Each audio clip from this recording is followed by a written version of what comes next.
കാർഷിക മേഖല കടുത്ത പ്രതിസന്ധിയിലാണ്. ഇപ്പൊ കാലാവസ്ഥ വ്യതിയാനം, അതുകൊണ്ട് രാജീവേട്ടനെ പോലെ ആളുകൾ മുൻകൈ എടുക്കേണ്ടത് ഈ കാലാവസ്ഥ വ്യതിയാനം ഉണ്ടാകുമ്പം ക്ലൈമറ്റ് ചേഞ്ച് എങ്ങനെയാണ് കൃഷി എഫക്ട് ചെയ്യുന്നത്. ഈ ക്ലൈമറ്റ് ചേഞ്ച് എഫക്റ്റീവ് എന്ന് പറയുമ്പോൾ ഇനി കേരളം ഉൾപ്പെടുന്ന ഡൗൺ സൗത്ത് എപ്പോഴും ഇങ്ങനെ തന്നെയാണ്. കേരളം ഉൾപ്പെടുന്ന ഇന്ത്യയുടെ ഡൗൺ സൗത്ത് വൾണറബിൾ സ്റ്റേറ്റ് ആണ് ക്ലൈമറ്റിന്റെ കാര്യത്തിൽ. അതുകൊണ്ട് എപ്പോഴും ഇങ്ങനെ തന്നെയാണ്.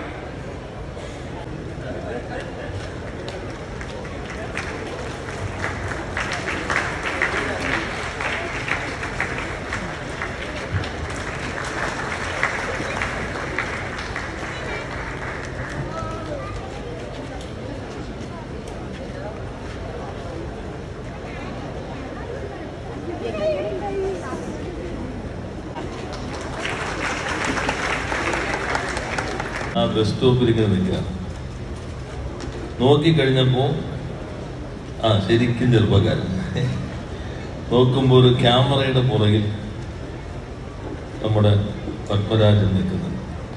അപരൻ എന്ന സിനിമയുടെ ഷൂട്ടിംഗ് ആയിരുന്നു.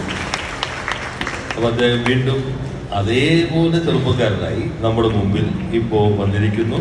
അദ്ദേഹത്തെ സംസാരിക്കാൻ വേണ്ടി ക്ഷണിക്കുക. ബഹുമാനപ്പെട്ട കഴിഞ്ഞ ഏകദേശം 35 വർഷത്തോളമായി എൻ്റെ ഏറ്റവും നല്ല സൗഹൃദം കാത്തു സൂക്ഷിക്കുന്ന, ഞാൻ എപ്പോഴും ഏട്ട എന്ന് വിളിക്കുന്ന ശ്രീ രാജീവ് സർ, ശ്രീ ബഹുമാനപ്പെട്ട കേരള നിയമസഭാ സ്പീക്കർ ഷംസീർ സർ, 30 കാലഘട്ടങ്ങളിൽ ഇന്ത്യക്ക് സ്വാതന്ത്ര്യം കിട്ടുന്നതിന് മുമ്പ് ഏറ്റവും മുൻപന്തിയിൽ നിന്നിരുന്ന, ഇന്ത്യയിൽ തന്നെ കാർഷിക ഇതിൽ ഏറ്റവും മുൻപന്തിയിൽ നിന്നിരുന്ന ഒരു സംസ്ഥാനമാണ് മഹാരാഷ്ട്ര. മഹാരാഷ്ട്രയിലുള്ള കൃഷി അന്ന് സമ്പന്നമായിരുന്നു. പക്ഷേ ഏകദേശം 1940, 41, 42 ആ കാലഘട്ടങ്ങളിലേക്ക് വന്നപ്പോൾ ഒരു തലമുറ മുഴുവൻ, അതായത് പുതിയ തലമുറ, യങ്സ്റ്റേഴ്സ് നമ്മൾ പറയുന്ന പുതിയൊരു തലമുറ മുഴുവൻ മദ്യത്തിനടിമയായി.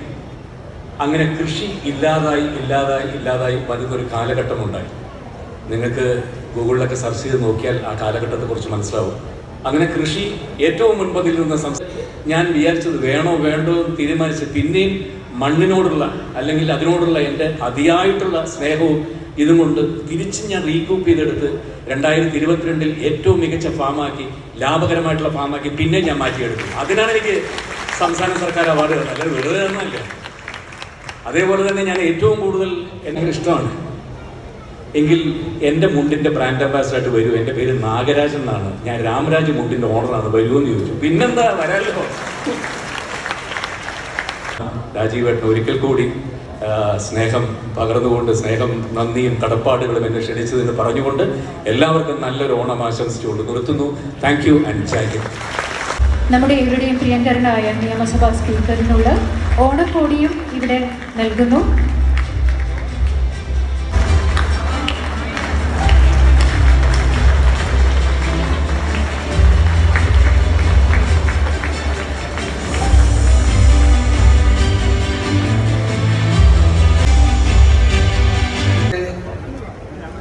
ഏറ്റവും വലിയ ശ്രീ രാജീവ്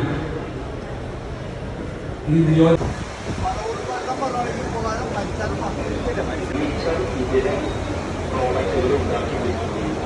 industries.